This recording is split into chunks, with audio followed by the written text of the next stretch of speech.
प्रज्ञा तुम्हा सर्वांचं स्वागत करते आपल्या कलेक्टर गुरुच्या या ऑनलाईन प्लॅटफॉर्मवरती. आजचं आपलं हे 81 नंबरचं लेक्चर आहे, 81वं लेक्चर आहे, ज्याच्यामध्ये लास्ट लेक्चरला आपण जो हेल्थ आणि डिसीजेस हा टॉपिक सुरू केला आहे तोच पुढे कंटिन्यू करतो आहे. आणि आजच्या लेक्चरमध्ये आपण पाहणार आहोत काही बॅक्टेरियल डिसीजेस. ठीक आहे, त्याचे सिम्पटम्स काय असतील किंवा त्याच्या ज्या काही प्रिकॉशन्स आहेत किंवा ज्या ट्रीटमेंट आहेत त्या आपण पाहणार आहोत. जे काही मलेरियाचं सायकल आहे त्याचबरोबर एलिफंटासिस आहे, अस्कॅरिस आहे, हे जे 3 डिसीज आहेत ना ते थोडेसे डिटेलमध्ये आपल्याला स्टेट बोर्डमध्ये दिले. सो ते आपण याच्या पुढचं जे लेक्चर आहे 82 नंबरचं तिथे आपण डिस्कस करणार आहोत. ठीक आहे, आणि काही व्हायरल डिसीजेस आणि सगळंच डिसीजेस याच्यामध्ये आज आपण क्लिअर करतो आहे बॅक्टेरियल डिसीजेस काही महत्त्वाचे. पण त्याच्या आधी थोडासा एक पॉईंट आपण डिस्कस करूया तर ब्लड ग्रुपशी रिलेटेड. जसं की मी तुम्हाला आधीच्या लेक्चरमध्ये आपण डिस्कस केले की आपण काही अँटीबॉडीज पाहिल्या, काही अँटीजेन पाहिले. अँटीजेन म्हणजे हा घटक आहे की जो आपल्याला किंवा मानवामध्ये म्हणा किंवा इतर कोणत्याही सजीवामध्ये एखाद्या आपण म्हणूयात की एखादा डिसीज कॉज करू शकतो किंवा त्याच्यामुळे एखादा रोग आपल्याला होऊ शकतो असा एखादा घटक म्हणजे त्याला आपण म्हणत होतो अँटीजेन आहे, बरोबर.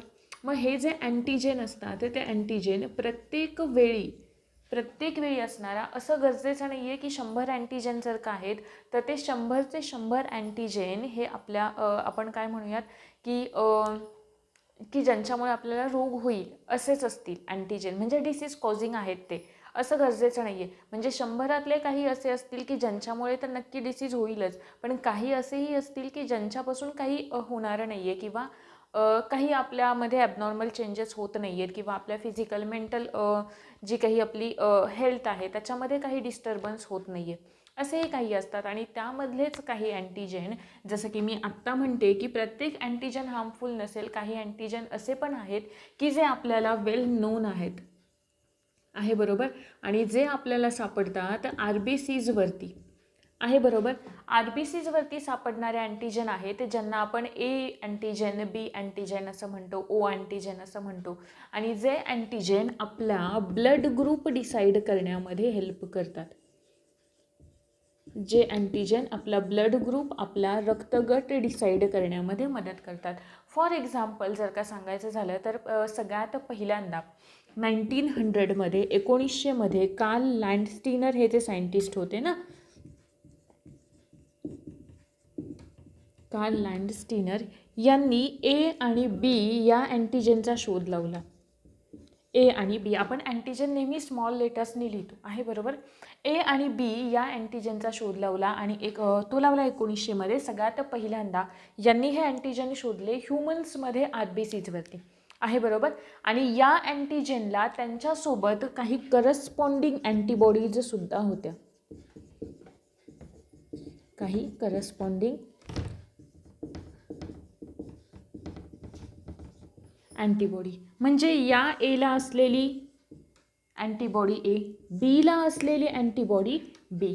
आणि या कार्ल लँडस्टीनर यांना या रक्तगटांच्या किंवा या अँटीजेनच्या शोधासाठी मानवी रक्तगटाचा सगळ्यात पहिल्यांदा शोध लावल्याबद्दल यांना नोबेल प्राईजसुद्धा मिळालेलं होतं. नोबेल प्राईज 1930चं आहे, बरोबर. 1930 1940 मी कन्फर्म नाही आहे. सो मी फक्त आत्ता इथे एवढं सांगते की त्यांना नोबेल प्राईज मिळालेलं होतं. तुमच्या नोट्समध्ये मी तो एक स्पेसिफिक डेट जी आहे, इयर जे आहे ते मेन्शन करून देते, चुकीचं नको सांगितलं जायला.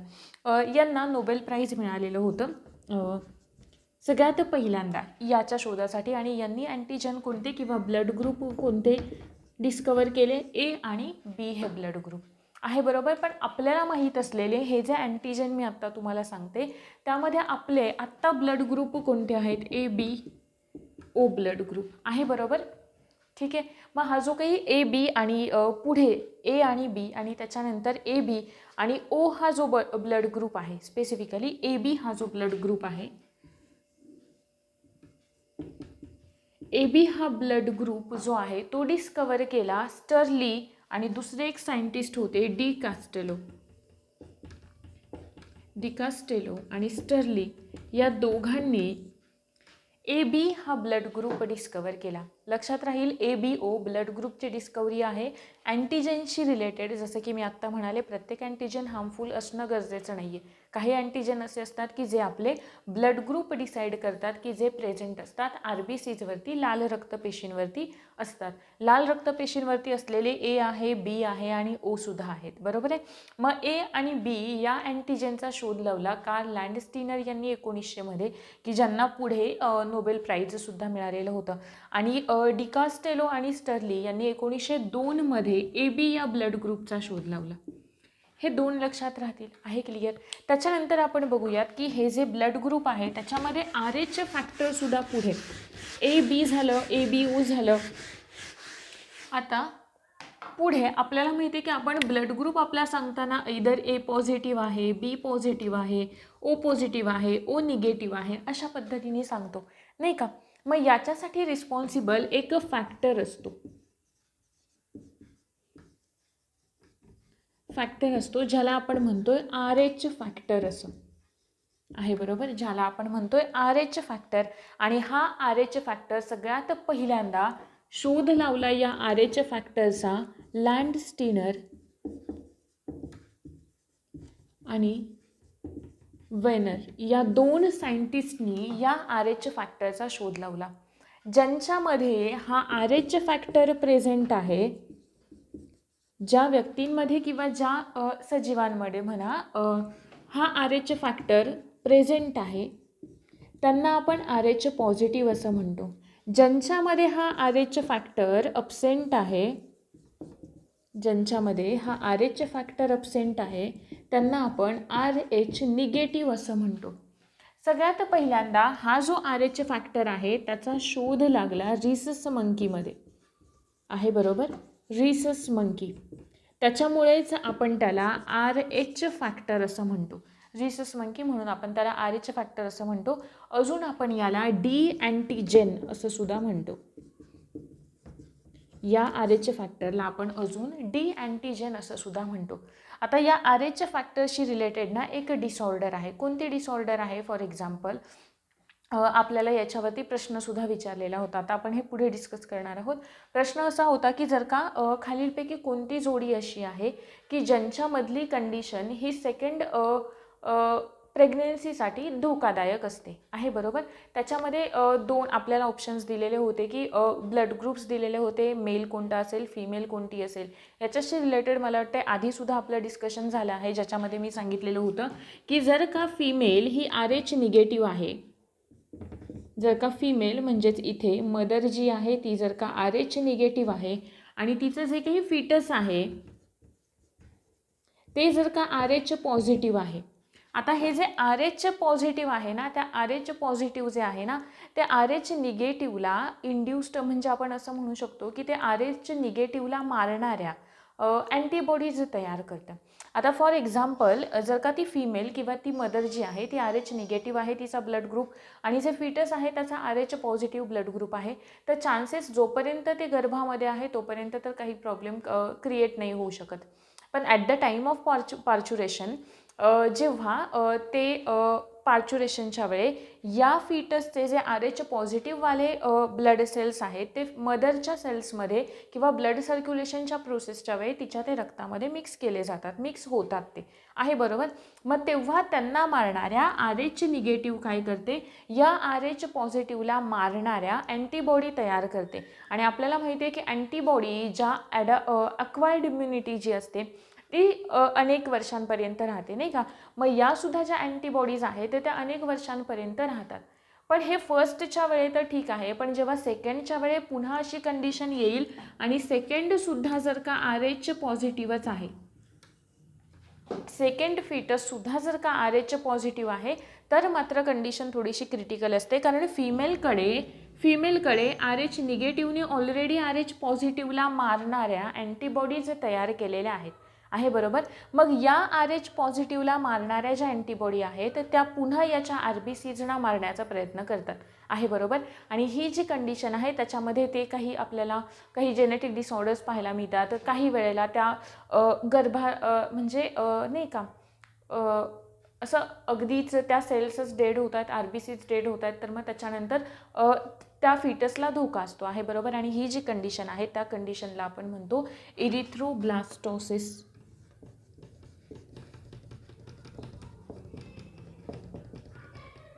इरिथ्रोब्लास्टोसिस फिटालिस ही ती कंडिशन असते ज्याच्यामध्ये हे सांगितलं. आणि याच्यावरती आपल्याला प्रश्न होता की त्याच्यामध्ये फिमेल आणि मेल हे कोण असतील. तर RH पॉझिटिव्ह मेल असेल आणि RH निगेटिव्ह फिमेल असेल तर ही कंडिशन आपल्याला पाहायला मिळते. ठीक आहे इथंपर्यंत. कारण RH निगेटिव्ह आहे आणि फिटस जर का RH पॉझिटिव्ह असेल की त्यांच्यामध्ये RH पॉझिटिव्ह मेल आहे, RH निगेटिव्ह फिमेल आहे, मेटिंग केलं जे फिटस तयार होतं आहे ते जर का पॉझिटिव्हवालं असेल फर्स्ट वेळी काहीच इश्यू नाही आहे. पण जेव्हा सेकंड वेळी, कारण फिमेलमध्ये ऑलरेडी RH पॉझिटिव्हला मारणाऱ्या अँटीबॉडीज जे तयार झालेल्या असतात त्याच्यामुळे पुन्हा दुसऱ्या गर्भासाठी धोका उत्पन्न होतो.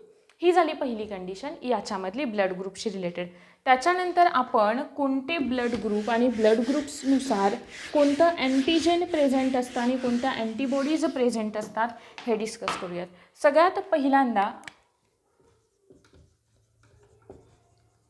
ब्लड ग्रुप आहे अँटीजेन आणि अँटीबॉडी आहे. इथंपर्यंत क्लिअर. आता सगळ्यात महत्त्वाचं पहिलं आता पॉझिटिव्ह निगेटिव्ह या फॉर्ममध्ये नाही सांगत. जिकडे पॉझिटिव्ह आहे तिकडे डी अँटीजेन प्रेझेंट असणार आहे. बघा जो ब्लड ग्रुप असतो नेहमी लक्षात ठेवायचं 2 रूल. जो ब्लड ग्रुप आहे तो अँटीजेन तिकडे प्रेझेंट असणार आहे. म्हणजे आपले ब्लड ग्रुप आहे ABO आणि ABO आणि AB आणि चौथा आहे O.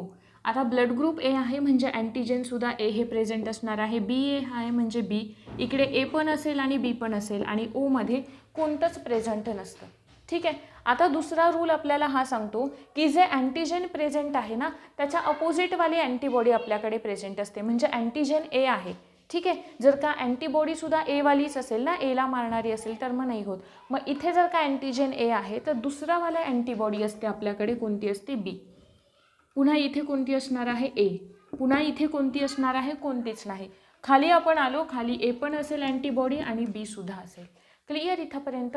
त्यानंतर हे जे AB आहे त्या AB ब्लड ग्रुपला आपण म्हणतो कारण याच्याकडे दोन्ही अँटीजेन प्रेझेंट आहेत आणि कोणतीच अँटीबॉडी नाही आहे. याच्यामुळे AB जो आहे तो AB युनिव्हर्सल ॲक्सेप्टर आहे. Universal acceptor. आणि O पॉझिटिव्ह जो असतो तो O पॉझिटिव्ह युनिव्हर्सल डोनर असतो. युनिव्हर्सल डोनर आहे इथंपर्यंत क्लिअर. O निगेटिव्ह जो असतो तो O निगेटिव्ह काय असतो युनिव्हर्सल डोनर असतो कारण त्याच्याकडे RH फॅक्टर प्रेझेंट नाही आहे. सो ते कोणालाही सूट होतं. या 2 पॉईंट लक्षात ठेवायचे. हे झालं आपलं काही ब्लड ग्रुपशी रिलेटेड. त्याच्यानंतर दुसरा मुद्दा की आपण कंपॅरिझन करूयात की मेल आणि फिमेल कोणत्या ब्लड ग्रुपचे आहेत. त्याच्यानुसार डिसाईड होतो की जे काही अपत्य असेल किंवा जे अपत्य आहे त्यांचा ब्लड ग्रुप कोणता असेल, चान्सेस कोणते कोणते असतील ते डिस्कस करूयात. सगळ्यात पहिलं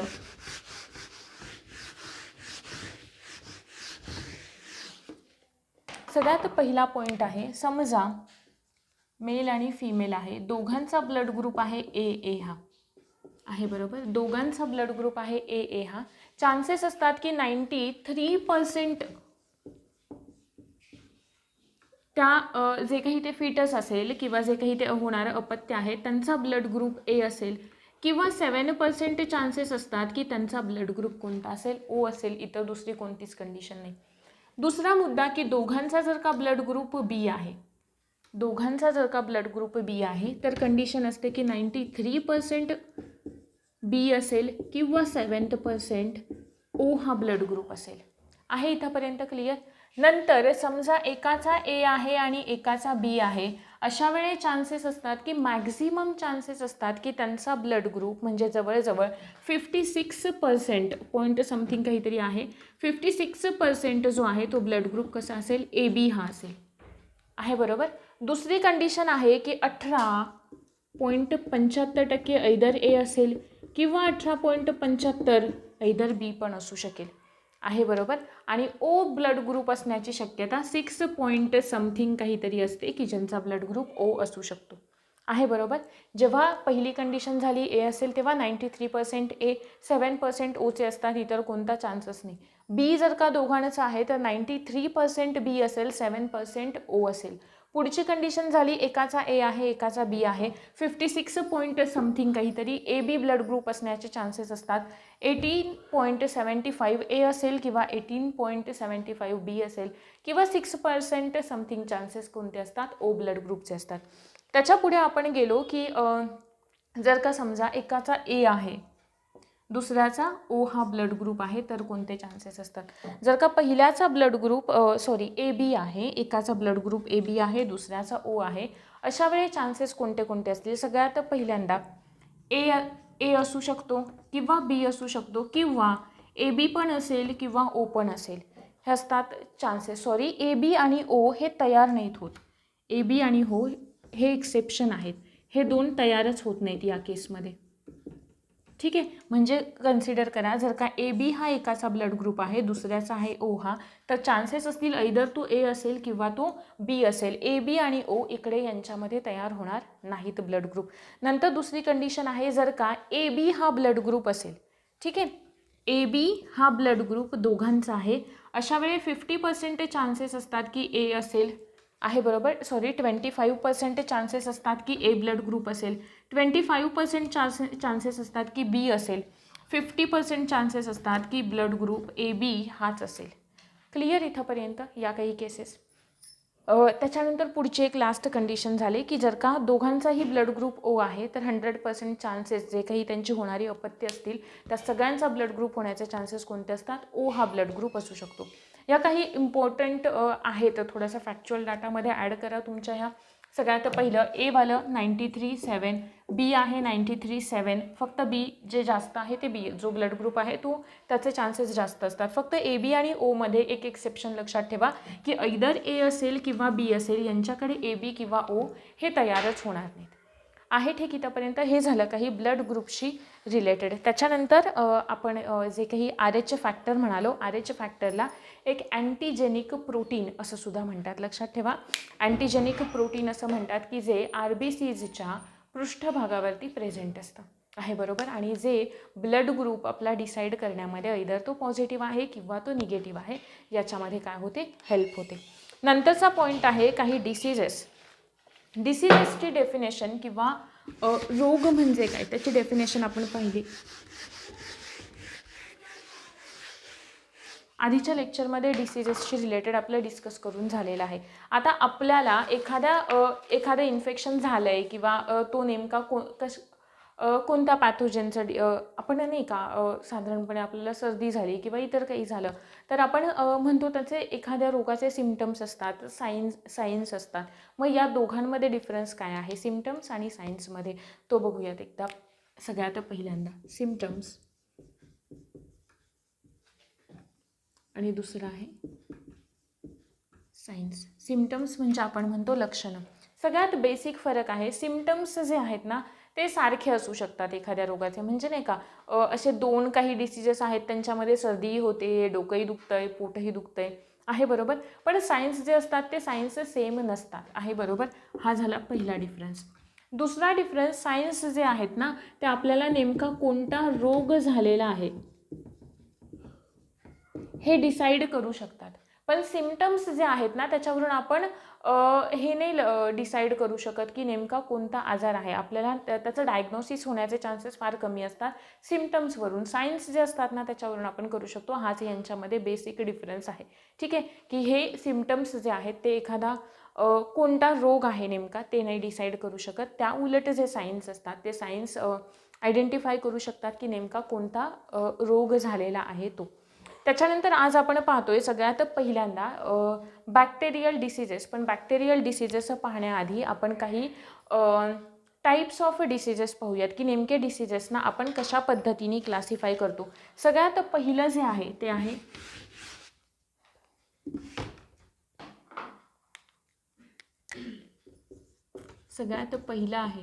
आहे त्याच्या कालावधीनुसार, ठीक आहे. की आपण डिसीजेसना त्यांच्या कालावधीनुसार म्हणजे ते किती काळ त्यांच्या ॲक्टिव्ह स्टेटमध्ये राहत आहेत किंवा किती काळापर्यंत ते टिकून राहू शकतात किंवा त्याचे आपल्याला सिम्पटम्स दिसू शकतात किंवा त्याचे परिणाम जे आहेत आपल्या शरीरावरती किंवा एखाद्या ऑर्गनवरती होणारे जो काही निगेटिव्ह परिणाम आहेत ते किती काळ राहू शकतात, याच्यावरून आपण त्यांना 2 ग्रुप्समध्ये क्लासिफाय करतो. सगळ्यात पहिलं येतं ॲक्यूट डिसिजेस. सगळ्यात पहिलं येतं ॲक्यूट डिसिजेस. ॲक्यूटचा अर्थ होतो की तीव्र रोग. थोडंसं इथे कन्फ्युजन होतं आपलं की ॲक्यूट डिसिजेस आणि आपण म्हणतोय तीव्र रोग. याचा साधा आणि सोपा इंग्लिशमध्ये लक्षात ठेवण्याचा प्रयत्न करा की ॲक्यूट डिसिजेस जे आहेत ते खूप कमी कालावधीसाठी राहणारे रोग असतात. खूप कमी कालावधीसाठी राहणारे आहे, बरोबर, की ज्यांचा इफेक्ट संपला की त्यांचा परिणामसुद्धा संपून जातो. त्या उलट दुसऱ्या प्रकारचे जे रोग असतात ते असतात क्रोनिक डिसिजेस. या क्रोनिक डिसिजेसवरती कंबाईनला आत्ताचा एक प्रश्न विचारलेला होता आणि ते म्हणजे साधी आणि सोपी 1 लाईनमध्ये विचारलेला होता प्रश्न. आपण इथे म्हणतोय तीव्र रोग आणि याला आपण म्हणतो तीव्र संक्रमण असं पण म्हणू शकतो किंवा तीव्र संसर्ग असं म्हणू शकतो. सो फक्त इंग्लिशमध्ये लक्षात ठेवण्याचा प्रयत्न करा ॲक्यूट डिसिजेस आणि क्रोनिक डिसिजेस.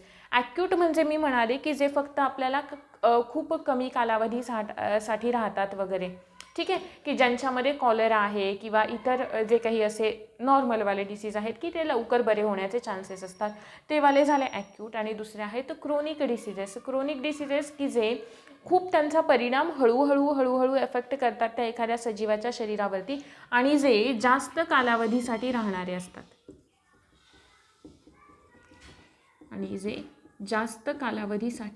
असतात. फॉर एक्झाम्पल जसं की डायबेटीस आहे, बरोबर, यांच्यासारखे जे डिसिजेस असतात ते कशामध्ये येतात, क्रोनिक डिसिजेसमध्ये येतात. त्याच्यानंतर दुसरा जो प्रकार आहे तो आहे प्रदेशानुसार. ठीक आहे, प्रदेशानुसार किंवा त्याचं संक्रमण जे आहे, ज्यांना आपण प्रसार त्यांचा कसा होतोय, आपण प्रसारानुसार असं पण म्हणू शकतो, प्रदेशानुसार नाही, प्रसारानुसार. सगळ्यात पहिले येतात एंडेमिक डिसीज.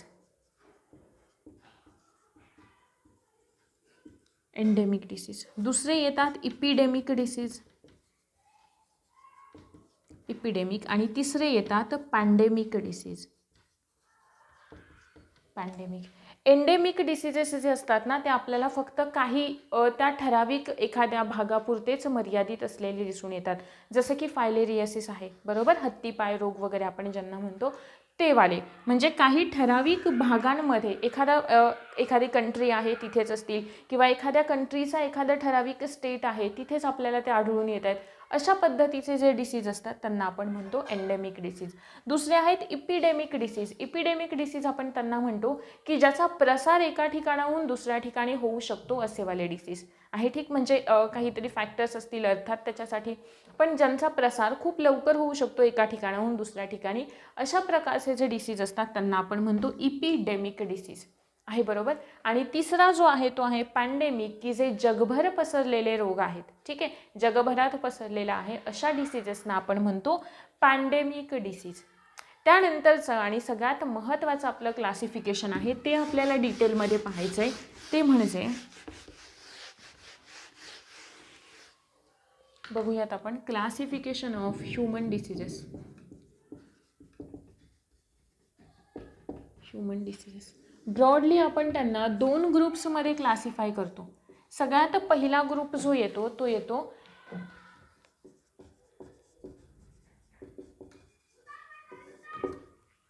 आहे, बरोबर, कंजनायटल पहिला ग्रुप येतो किंवा ज्याला आपण कंटॅजियस असं सुद्धा म्हणतो.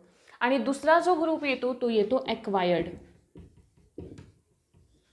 ॲक्वायर्ड हे वाले जे पहिले डिसीज आहेत ज्यांना आपण कंटॅजियस डिसीज असं म्हणतोय किंवा कंजनायटल डिसीज असं म्हणतोय, ते जे डिसीज आहेत ते सगळ्यात महत्त्वाचं की आपल्या जन्मापासून प्रेझेंट असणारे असतात, यांच्यामध्ये येणारे प्रेझेंट फ्रॉम बर्थ, जन्मापासून प्रेझेंट असणारे. दुसरा मुद्दा की ते काही त्यांचा कॉज काय असेल, जर का ते जन्मापासून प्रेझेंट असलेले आहेत तर अर्थात त्याचे रिझनसुद्धा तसे असतील. सगळ्यात पहिलं म्हणजेच जेनेटिक डिसऑर्डर्स. सगळ्यात पहिलं आहे जेनेटिक डिसऑर्डर्स किंवा जेनेटिक अबनॉर्मॅलिटी किंवा जेनेटिक अबनॉर्मॅलिटी. दुसरं सगळ्यात महत्त्वाचं की हे परमनंटसुद्धा असू शकतात किंवा टेम्पररीसुद्धा असू शकतात. हे इधर परमनंटसुद्धा असतील किंवा टेम्पररी असतील. आणि जे अर्थात यांच्यावरती बऱ्यापैकी आपल्याला नाही का, पण आत्ता आहे जसं की सायन्समध्ये आपण बरंच रिसर्च झालं हे तर काही आपल्या सगळ्यांना माहिती आहे. त्याच्यानुसार आत्ता याच्यावरती बरेच ट्रीटमेंट वगैरे झालेले आहेत. पण अगदीच याच्यावरती बऱ्यापैकी जे असतात ना यांच्यामधले ते बरे न होणाऱ्या कॅटेगरीमधले डिसीजेस असतात. ठीक आहे, की जे नाही आपण त्यांना बरे करू शकत. पण आत्ता तसे झाले आहेत. टेक्नॉलॉजी तशी जशी पुढे गेली आहे तसे ते डेव्हलप झालेले आहेत. पण लक्षात ठेवा हे कंटॅजियस आपण ज्यांना म्हणतो किंवा कंजेनायटल ज्यांना म्हणतो ते जे डिसीजेस आहेत ते ऐदर आपल्याला बर्थपासून जन्मापासून प्रेझेंट असतात, ते जन्मापासून आहेत म्हणजेच ऐदर ते काहीतरी जेनेटिक अबनॉर्मॅलिटीमुळे झालेले आहेत आणि कसे असू शकतात, ऐदर परमनंट असू शकतात किंवा टेम्पररी असू शकतात. ठीक आहे. त्याच्यानंतर पुढचे जे ॲक्वायर्ड डिसीजेस आहेत त्या ॲक्वायर्ड डिसीजेसवरती ॲक्वायर्ड डिसीजेसचे 2 महत्त्वाचे पार्ट्स पडतात आणि ते 2 पार्ट्स कोणते? सगळ्यात पहिला आहे कम्युनिकेबल डिसीजेस.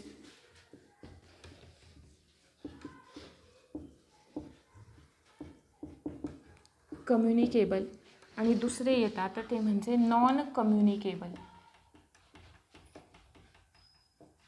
यांना आपण इन्फेक्शियस असं पण म्हणू शकतो, इन्फेक्शियस, आणि यांना आपण नॉन इन्फेक्शियस असं पण म्हणू शकतो, नॉन इन्फेक्शियस.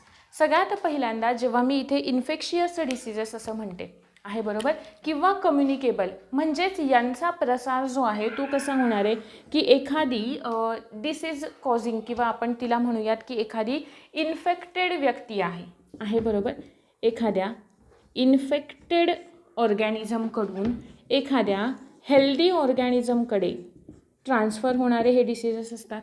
क्लिअर इथंपर्यंत ह्युमन डिसीजेसचं हे एवढं काही महत्त्वाचं नाही आहे. इथून पुढचं क्लासिफिकेशन लक्षात ठेवायचं आहे तुम्हाला, कारण हेच इम्पॉर्टंट आहे की याच्या पुढचं जे क्लासिफिकेशन आहे की जे काही मायक्रो ऑर्गॅनिझम्समुळे होणारं असतं की ज्याच्यामध्ये आपण बॅक्टेरियल डिसीजेस पाहतो, व्हायरसवाले पाहतो किंवा इतर अजून जे काही असतात ते वाले पुढे आपण डिस्कस करूच. ते कम्युनिकेबल डिसीजेस म्हणजेच ज्यांना आपण संसर्गजन्य म्हणूयात किंवा संपर्कजन्य असं म्हणूयात की ते एखाद्याच्या संपर्कात आल्यामुळे होतात. मग ते संपर्कात आल्यामुळे होणारे त्याचे सुद्धा प्रकार असतात. फॉर एक्झाम्पल जर का याचं एक्झाम्पल द्यायचं झालं तर मलेरिया हे एक बेस्ट एक्झाम्पल आहे की एखादी इन्फेक्टेड व्यक्ती आहे, तिला एखादा डास चावला, ठीक आहे, तोच जाऊन पुन्हा एखाद्या हेल्दी जे काही व्यक्ती आहे तिला चावला तर पुन्हा त्याला याचं इन्फेक्शन होण्याचे चान्सेस असतात.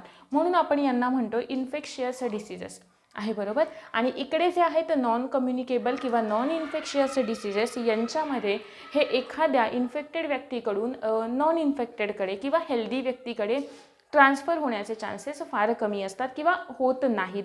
म्हणून आपण त्यांना म्हणतोय नॉन इन्फेक्शियस डिसीजेस. आणि यांचं सगळ्यात बेस्ट एक्झाम्पल जसं की एखादा डिफिशियन्सी डिसीज असेल म्हणजे कशाच्या तरी कमतरतेमुळे झालेला डिसीज आहे किंवा कॅन्सरसारखे डिसीज आहेत नाही का, की जे कम्युनिकेशनमुळे होत नाहीत किंवा कोणाच्या संपर्कात आल्यामुळे होत नाहीत, ते एक याचं एक्झाम्पल आहे. किंवा काही डिफिशियन्सीमुळे झालेले डिसीजेस, कशाच्या तरी कमतरतेमुळे झालेले डिसीजेस, हे आहे यातलं महत्त्वाचं. आता जेव्हा मी इथे इन्फेक्शियस डिसीज असं म्हणते किंवा कम्युनिकेबल डिसीज असं म्हणते तेव्हा तिथे सगळ्यात मेजर रोल कोण प्ले करत असतो? पॅथोजेन आहे बरोबर. पॅथोजेन म्हणजेच आपण काय म्हणतो, तो पॅथोजेन कोणताही असेल, जसं की मी तुम्हाला इथे मलेरियाचं एक्झाम्पल देताना डास सांगितलं. पॅथोजेन हा काय करतो? एक वेक्टर म्हणून काम करतो. पॅथोजेन हा एक वेक्टर म्हणून काम करतो आणि हे जे वेक्टर आहे त्यालाच आपण डिसीज कॉझिंग ऑर्गॅनिझम असं म्हणतो आहे बरोबर, की हा पॅथोजेन तर आहे पण तो वेक्टर म्हणून काम करतोय. म्हणजे याच्याकडून याच्याकडे नेण्याचं काम जे आहे ना हेल्दीकडे, ते कोण करतोय? हा वेक्टर करतोय. मग हे जे पॅथोजेन असतात ना ते जनरली हे वेक्टर असतात, ते ऐदर पॅरासायटिक सुद्धा असू शकतात आहे बरोबर. म्हणजे बऱ्यापैकी जे डिसीज कॉझिंग पॅथोजेन्स असतात ते याचा वेक्टर्सचा यूज करतात. आणि असे जे वेक्टर्स असतात ते वेक्टर्स म्हणजे पॅरासाईट आपण ज्यांना म्हणतो की दुसऱ्या कोणावर तरी डिपेंड असलेले स्वतःच्या सर्वायवलसाठी आहे बरोबर. हे वेक्टर्स मोस्टली कसे असतात? तर पॅरासाईट असतात आहे बरोबर. आणि पॅरासाईटचे 2 प्रकार पडतात. कोणते 2 प्रकार? की ऐदर ते त्या सजीवाच्या शरीराच्या मध्ये राहणारे असतील आहे बरोबर, किंवा त्या सजीवाच्या शरीराच्या वरती राहणारे असतील, याच्यावरून आपण त्यांना म्हणतो एंडोपॅरासाइट. किंवा दुसरे येतात एंडोपॅरासाइट आणि दुसरे येतात एक्टोपॅरासाइट. एंडोपॅरासाइट आणि एक्टोपॅरासाइट हे 2 प्रकार पडतात यांच्यामध्ये. आहे बरोबर. हे क्लिअर झालं का इथंपर्यंत? की डिसीजेस आपण पाहतो, ह्युमन डिसीजेसचं क्लासिफिकेशन, कम्युनिकेबल किंवा ज्यांना आपण इन्फेक्शियस डिसीज असं म्हणतोय, आणि दुसरे आहेत नॉन इन्फेक्शियस डिसीज की जे संपर्कात आले तरीही होण्याचे चान्सेस काहीच नसतात किंवा होतच नाहीत. इकडे संपर्कात आल्यामुळे सुद्धा होऊ शकतात. मग ते एक वेक्टरसुद्धा पास करू शकतो, एखादा पॅथोजनसुद्धा. पॅथोजन कशाचं काम करतो? वेक्टरचं काम करतो. आणि हे वेक्टर्स मोस्टली कसे असतात? पॅरासाईट असतात. आणि पॅरासाईटचे 2 प्रकार पडतात. एंडोपॅरासाईट त्याच्या होस्टच्या शरीराच्या मध्ये राहणारे, आणि दुसरे शरीराच्या एक्सटर्नल साईटवरती राहणारे, ते म्हणजे एक्टोपॅरासाईट. क्लिअर इथंपर्यंत? त्याच्या पुढचा जो काही पार्ट आहे तो आहे आपला बॅक्टेरियल डिसीजेस.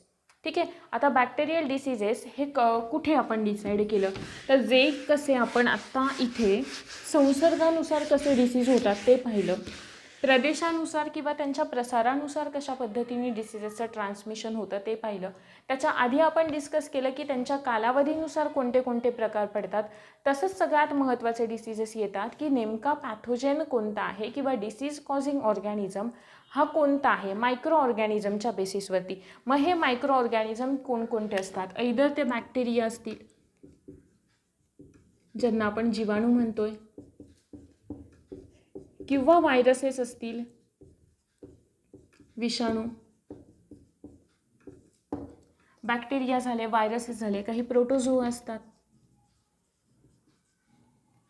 त्यानंतर फंगस आहे किंवा वर्मिन्थिक इन्फेक्शन आहे, वर्म्समुळे होणारं इन्फेक्शन आहे, प्रोटोझोआ झालं. त्यानंतर वर्म्स आहेत, फंजाय आहेत, काही कवकांमुळे सुद्धा काही इन्फेक्शन होतं. आपण बघतो नाईटा किंवा जे काही तसे रिंग वर्म्ससारखे हे होतात नाही का, इन्फेक्शन होतात ते वाले. सगळ्यात पहिल्यांदा आजच्या लेक्चरमध्ये आपण डिस्कस करूया तर बॅक्टेरिया. बॅक्टेरियाजमुळे होणारं सगळ्यात पहिलं इन्फेक्शन आपण डिस्कस करतोय टायफॉईड आहे. बॅक्टेरियल डिसीज आहे टायफॉईड, ज्यालाच आपण विषमज्वर असं पण म्हणतो. टायफॉईडमध्ये कॉझल ऑर्गॅनिझम आहे किंवा ज्याला आपण पॅथोजेनिक बॅक्टेरिया असं म्हणतो. कॉझल ऑर्गॅनिझम, तो कॉझल ऑर्गॅनिझम आहे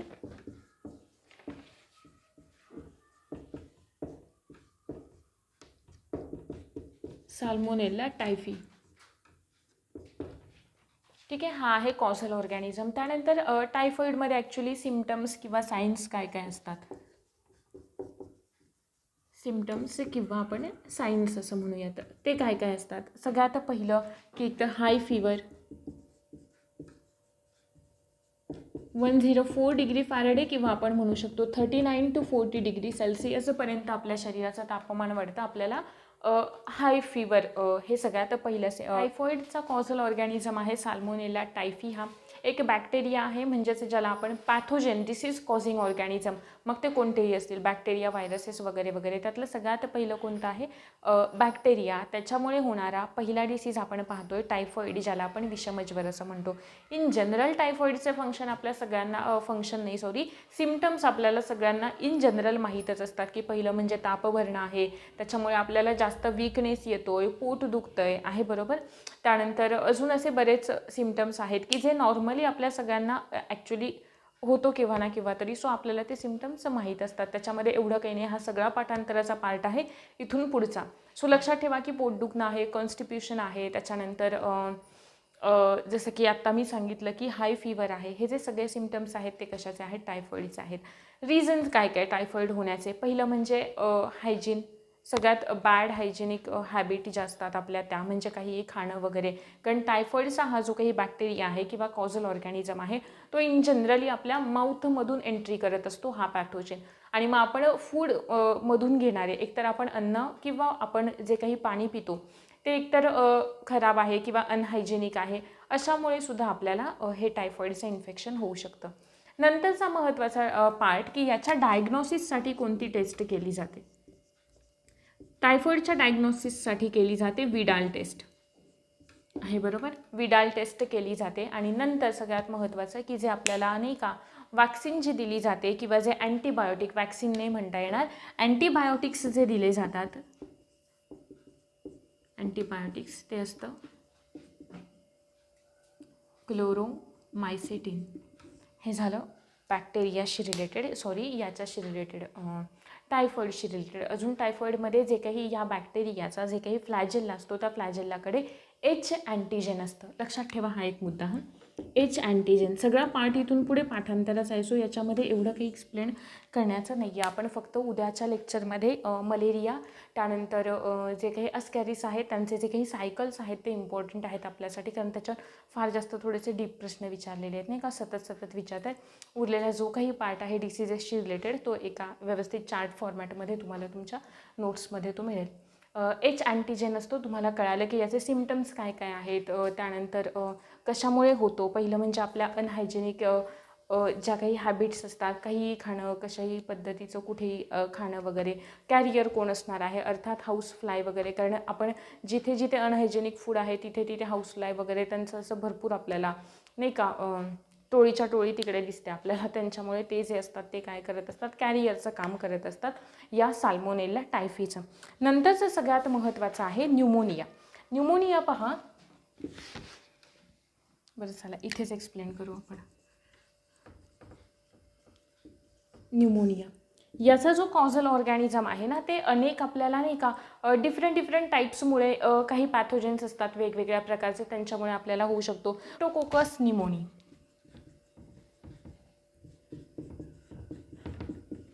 स्ट्रेप्टोकोकस न्यूमोनी हा सगळ्यात महत्त्वाचा कॉझल ऑर्गॅनिझम आहे. आता इथे 2 ऑर्गन आपले इन्फेक्ट होतात. सगळ्यात पहिलं न्यूमोनिया नावावरूनच लक्षात येतं स्ट्रेप्टोकोकस. स्ट्रेप्टोकोकस आठवा, मला वाटतं मी तुम्हाला जेव्हा आपण हार्टवाला पार्ट्स शिकत होतो ना, तेव्हा हार्टवाल्या पार्टमध्ये सुद्धा मी तुम्हाला स्ट्रेप्टोकोकसवालं सांगितलेलं होतं.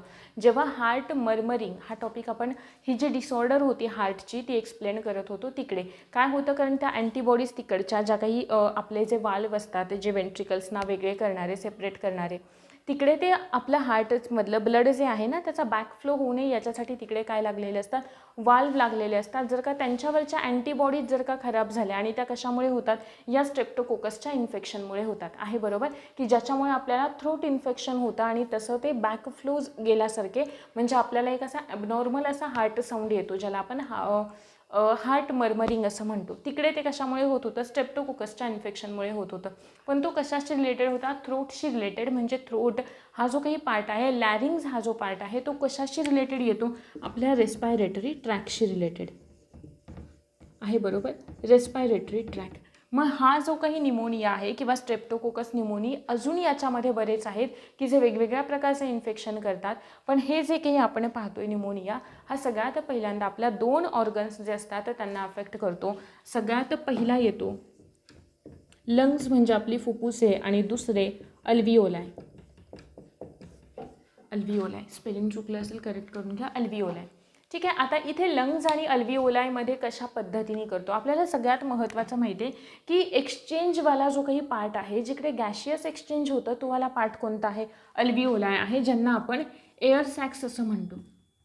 आहे बरोबर, ज्यांना आपण एअर सॅक्स असं म्हणतो. इकडे काय आहे, ब्लड कॅपिलरी आहे. बरोबर आहे, ब्लड एक मिनिट, एअर सॅक्समधून बाहेर कोण येणार आहे, O2 बाहेर येणार आहे, आणि आतमध्ये कोण जाणार आहे, CO2 अल्विओलायमध्ये जाणार आहे, आणि इकडून O2 बाहेर येणार आहे. म्हणजे काय होतं, एक्सचेंज होतं, आणि ते आपण इन डिटेल अभ्यासलेलं आहे. मग इकडे काय होतं, न्यूमोनियामध्ये जे काही आपण जेव्हा टेस्ट करतो ना, तेव्हा इन जनरल स्कॅनिंगवाली टेस्ट केली जाते, म्हणजे एक्सरेवाली टेस्ट केली जाते. तुम्ही पहा, इन जनरल जर का आपल्या फुफ्फुसांचा एक्सरे काढला तर आपल्याला जो काही त्याचा मधला जो काही पोर्शन आहे तो असा थोडासा ब्लॅक दिसतो. आहे बरोबर, पण जेव्हा आपल्याला याचं इन्फेक्शन झालेलं आहे तेव्हा जे काही कफ म्हणा किंवा काही म्हणा, त्याच्या म्युकसच्या फार जास्त स्टोरेजमुळे काय होतं, आपल्या ज्या या एअर सॅक्स आहेत ना, त्या एअर सॅक्स ब्लॉक होऊन जातात. जर का तुम्ही डायग्राम पाहिली तर डायग्राम तुम्हाला मी तुमच्या नोट्समध्ये देते, एक ती इमेज ॲड करून पाहिलीत ती डायग्राम तर तुम्हाला दिसेल की एक साईड आपली ज्या लंग्सला इन्फेक्शन झालेलं आहे ना, ज्या बाजूच्या फुफ्फुसाला इन्फेक्शन झाले त्या बाजूचं ना असं थोडंसं व्हाईटिश म्हणजे पूर्ण असं ओपेक टाईप आपल्याला दिसतं नाही का, म्हणजे असं व्हाईटिश दुधाळ असं ते दिसतं आपल्याला, म्हणजे जसं बाकीच्या ठिकाणी ते एक्सरे व्हाईट आलेला असतो ना त्या फॉर्मॅटमध्ये इन्फेक्शनवाला पार्ट दिसतो आपल्याला, की ज्याच्यामुळे या एअर सॅक्स ज्या आहेत ना त्या ब्लॉक झालेल्या आहेत. जर का एअर सॅक्स ब्लॉक झाल्या तर एक्सचेंज होणार नाही ऑक्सिजनचं CO2चं. मग जर का याच्याकडे ब्लड कॅपिलरीजकडे CO2 जास्त राहिला तर आपल्या प्रत्येक शरीरातल्या सेलला पोहोचणारा जो ऑक्सिजन आहे तो कसा होणार आहे, कमी होणार आहे. मग जर का ऑक्सिजन नाही आहे तर ऑक्सिजनमध्ये होणाऱ्या ज्या काही इतर आपल्या प्रक्रिया आहेत, एक ग्लायकॉलिसिस ही विनॉक्सी श्वसनाची प्रक्रिया आहे, पण उरलेल्या ज्या ATP सिंथेसिससाठी ग्लायकॉलिसिसमध्ये 2च ATP तयार होत आहेत, पण उरलेल्यांमध्ये जास्त होत आहेत, 34 होत आहेत, 37 होत आहेत. मग ह्यामध्ये होणारे जे ATP तयार आहेत, ATP तयार होत आहेत म्हणजेच एनर्जी तयार होते नाही का, रेस्पिरेशनमध्ये आपण पाहिलं. हे फक्त लक्षात ठेवा कोशामध्ये किती ATP तयार होतात. त्याच्यानंतर मग हे जर का झालं नाही, एनर्जीच तर झाली नाही, तर सगळ्यात महत्त्वाचं म्हणजे विकनेस आहे.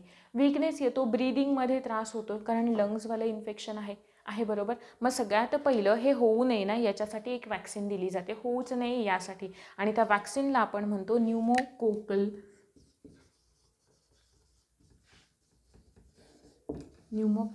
वॅक्सिन. हे होऊ नये ना यासाठीच दिली जाते. आणि झाल्याच्या नंतर मग काय आहे, जर का ट्रीटमेंटमध्ये इन जनरल कधी कधी अशी कंडिशन येते की आपल्याला जे काही इन्फेक्टेड लंग्स आहेत, आपल्याला माहिती आहे 3 लोब्स असतात, तर त्यातले एक जे काही आपण म्हणतो नाही का, म्हणजे एक सर्जिकल रिमूव्हल करावं लागतं काही पार्ट्स आपल्या त्या, असं नाही पण ट्रीटमेंटमध्ये आहेत बऱ्यापैकी. सो अशा पद्धतीचे त्याचे काही सिम्पटम्स असतात की ज्याच्यामध्ये आपण जे काही एक रेस्पायरेटरी डिसऑर्डर पाहिलेली होती तुमच्या नोट्समध्ये, मला वाटते मी रेस्पिरेशनच्या ती ॲड करून दिलेत की श्वसनाला त्रास होणं वगैरे, त्रासिक श्वसन ज्याला आपण म्हणतो ती वाली एक इथे सिम्पटम आहे, त्रासिक श्वसन आहे बरोबर. ते वालं याच्यामध्ये होतं. हाय फीवर आहे, वीकनेस आहे, त्याच्यानंतर ब्रीदिंगमध्ये डिफिकल्टी येणं आहे. हे सगळे प्रकार कशामुळे होतात, या न्यूमोनियामुळे होतात की आपल्या नखं वगैरे जी आहेत आपली ती थोडीशी ब्लूइश वगैरे व्हायला सुरुवात होते, कारण पुरेसा ऑक्सिजन आपल्या शरीराकडून आपल्या लंग्सकडून किंवा आपल्या ब्लडमध्ये पुरेसा ऑक्सिजन नसतो. सो मग आपल्या सेल्सना सुद्धा तो अपुऱ्या प्रमाणामध्ये मिळतो. हे सगळ्यात महत्त्वाचं रिझन आहे. नंतरचं आहे सगळ्यात महत्त्वाचं ते म्हणजे ट्युबरक्युलोसिस.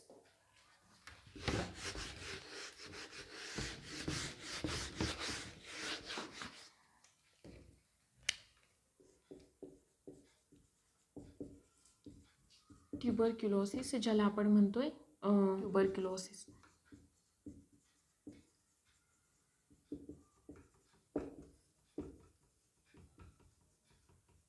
मायकोबॅक्टेरियम ट्युबरक्युलोसिस हा सुद्धा एक बॅक्टेरियाशी रिलेटेडच डिसीज आहे.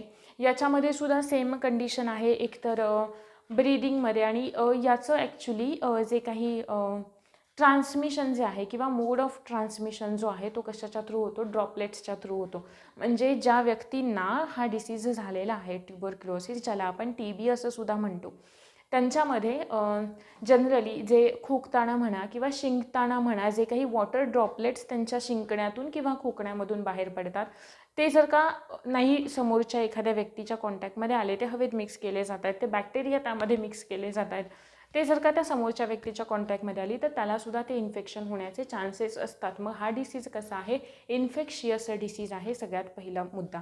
याच्या ट्रीटमेंटसाठी ना डॉट्स ही ट्रीटमेंट वापरली जाते, डॉट्स ही ट्रीटमेंट वापरली जाते आहे बरोबर. डॉट्स आणि याचं जे डायग्नोसिस आहे त्या डायग्नोसिससाठी ना एक आपण म्हणू शकतो की एक मॅटॉक्स टेस्ट केली जाते आहे बरोबर. मॅटॉक टेस्ट ही आहे डायग्नोसिससाठी बरं का, आणि ही आहे ट्रीटमेंट. मॅटॉक्स टेस्ट ही केली जाते डायग्नोसिससाठी, ती केली जाते डायग्नोसिससाठी. याच्यासाठी सगळ्यात महत्त्वाचं हे जे मायकोबॅक्टेरियम ट्युबरक्युलोसिस आहे ना, ते काय केलं, त्याच्याकडून काय केलं जातं, एक ट्युबरक्युलिन नावाचं एक नाही का आपण म्हणूयात एक केमिकल तयार केलं जातं ज्याच्यामुळे हा डिसीज होण्याचे चान्सेस असतात. मग याच्या डायग्नोसिससाठी ना हे जे ट्युबरक्युलोसिन या टेस्टमध्ये काय केलं जातं, जे ट्युबरक्युलिन आहे, ट्युबरक्युलिन हे जे केमिकल आहे ते त्या व्यक्तीच्या, ज्याची टेस्ट आपल्याला करायचे त्या व्यक्तीच्या शरीरामध्ये इंजेस्ट केलं जातं इंजेक्शनच्या थ्रू. इंजेस्ट केलं जातं आहे बरोबर. आणि ते ज्या पार्टवरती इंजेस्ट केलं आहे ना त्या पार्टवरती जर का ती व्यक्ती इन्फेक्टेड असेल तर 4-5 दिवसांनी म्हणा तिथे असं एक आपल्याला पिंपल्स टाईप स्ट्रक्चर आलेलं दिसतं आहे. म्हणजे आपल्याला कळतं की नाही हे आहे एखादं असं पिंपलसारखं आपल्याला नाही का. इन जनरल आपल्याला जशा पिंपल्स येतात ज्याच्यामध्ये पस आहे किंवा असा एक डॉट तयार होतो नाही का ज्याला थोडासा रेडिश आहे ब्लॅकिश आहे अशा पद्धतीचं एक इन्फेक्शन तिथे दिसून येतं किंवा. आणि जेव्हा ते तसं दिसून येतं तेव्हा आपण म्हणतो की ती व्यक्ती जी आहे ती काय आहे इन्फेक्टेड आहे बरोबर. आणि याच्यासाठी यूज केली जाते डॉट्स ही ट्रीटमेंट. डॉट्सचा फुल फॉर्म होतो directly observed treatment short course therapy. डॉट्सचा फुल फॉर्म होतो डायरेक्टली ऑब्झर्वड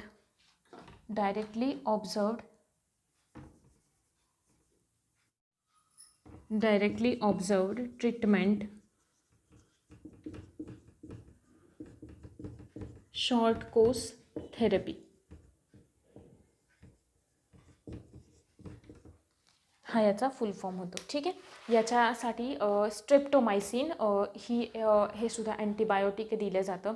या directly observed treatment short course थेरपीमध्ये काय केलं जातं ॲक्च्युली म्हणजे जसं की आपल्याला इतर काही आजार झाला तर आपण जसे की एकदा जाऊन आलो डॉक्टरकडे त्याच्यानंतर काही ते आपल्याला स्वतःहून नाही विचारत. पण या ट्रीटमेंटमध्ये ना ते नाही का एक हे ठेवत असतात रेकॉर्ड ठेवत असतात. कारण याचा थोडासा नाही का संसर्ग जास्त वाढतो आणि थोडासा जास्त होणारा डिसीज आहे म्हणजे जास्त आढळणारा डिसीज आहे.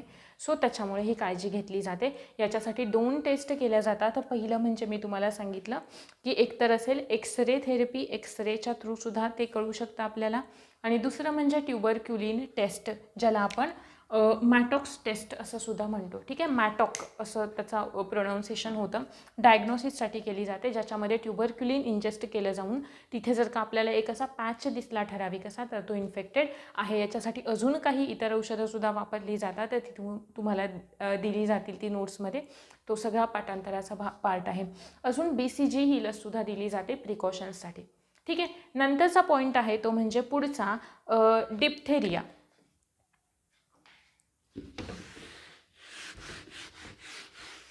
डिप्थेरिया म्हणजे आपण म्हणतो घटसर्प.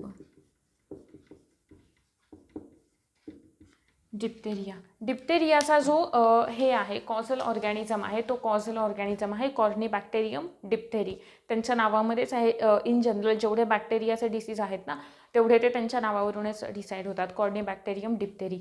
याच्यामध्ये सगळ्यात पहिलं याचा सुद्धा जो प्रसार आहे तो कशाच्या थ्रू होतो ड्रॉपलेटच्या थ्रू होतो कोणाच्या तरी संपर्कात आल्यामुळे होतो. त्याच्यानंतर जसं की हे आहेत सिम्पटम्स आहेत ताप येणं आहे थंडी वाजणं आहे यांच्यासारखे सिम्पटम्स जे आहेत ते याच्यामध्ये दिसून येतात. सगळ्यात महत्त्वाचं म्हणजे जे काही आपले टॉन्सिल्सकडे जे इन्फेक्शन जातं ना त्याच्यामुळे आपल्या आवाजामध्ये एक रफनेस येतो. ठीक आहे ना. हे पण सिम्पटम्स याच्यामध्ये डिप्थेरियामध्ये आढळतात ज्याला आपण घटसर्प असं म्हणतो. आणि याच्यासाठी केली जाते 6 टेस्ट.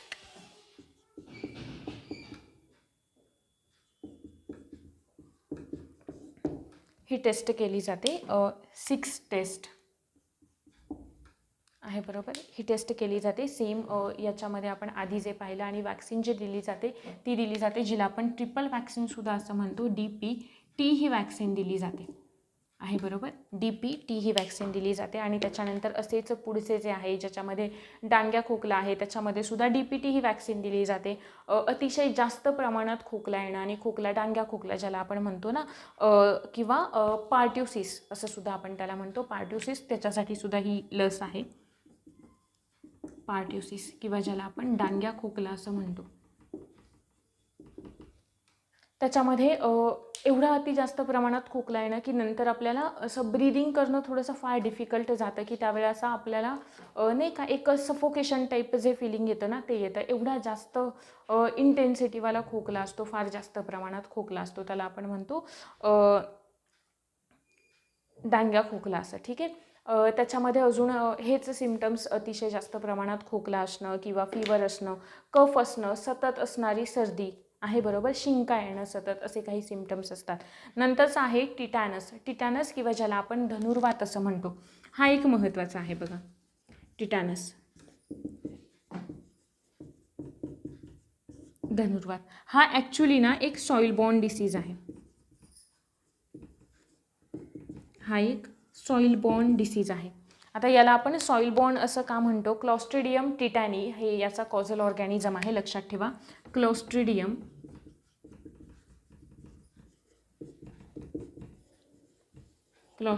टिटॅनी हा याचा एक कॉझल ऑर्गॅनिझम आहे. सॉईल बॉर्न असं मी का म्हणाले? कारण आपण जनरल आपल्याला काहीतरी लागलं किंवा एखाद्या नाही का धातूवाल्या एखादी गंजलेली वस्तू आहे, रस्टिंग झालेली वस्तू आहे, तिच्यामुळे आपल्याला खलचटलं किंवा ती लागली तर आपण जनरली हे म्हणतो की आपल्याला इंजेक्शन दिलं जातं, धनुर्वाताचं इंजेक्शन दिलं जातं आहे, बरोबर.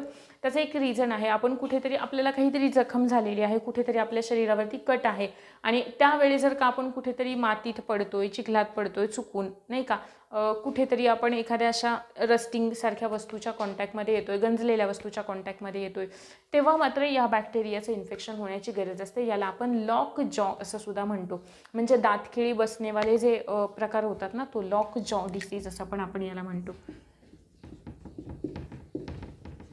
आहे, बरोबर. की ज्याच्यामुळे आपल्याला काही स्वॅलोईंगमध्ये किंवा काही खाण्यामध्ये गिळण्यामध्ये आपल्याला काही येतात प्रॉब्लेम येत हे होते. असे काही बॅक्टेरियल डिसीज इम्पॉर्टंट. याच्या पुढे आपल्याला जे डिस्कस करायचे आहेत, हा सगळा पाठांतराचा पाठ आहे. सायन्स सिम्पटम्स आहेत, अँटीबायोटिक्स आहेत किंवा ज्या काही वॅक्सिन्स आहेत, हा याच्यामध्ये फार असं एक्सप्लेन करण्यासारखं काही नाही आहे, कारण तो सगळा पार्ट हा पाठांतराचा राहून जातो. जेव्हा आपण बॅक्टेरिया पाहतोय, आपण फक्त इकडे डिसीजवाला पार्ट पाहतोय, म्हणून आपण इथे फक्त डिसीज कॉझिंग बॅक्टेरिया पाहिले. पण सगळेच बॅक्टेरिया असे नसतात की ज्यांच्यामुळे डिसीज होऊ शकतो. काही बॅक्टेरिया असे असतात की ज्यांचा आपण यूज पण करतो आपल्या डे टू डे लाईफमध्ये, आपल्या फूड्समध्ये नाही का.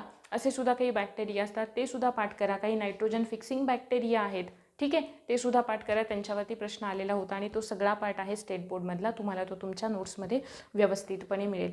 होप सो की आजचं हे जे लेक्चर आहे सगळा पाठांतराचाच पार्ट आहे, सो ते समजलेलं असेल तुम्हाला. एकदा रीड करून काढा, तुम्हाला त्याच्या नोट्स मिळतील वेळेत. पुढचा येणारा जो काही सायकलवाला पार्ट आहे ना, मलेरियाचा सायकल आहे, ॲस्कॅरिसचं सायकल आहे, ते पुढच्या लेक्चरमध्ये पाहणार आहोत. Thank you very much.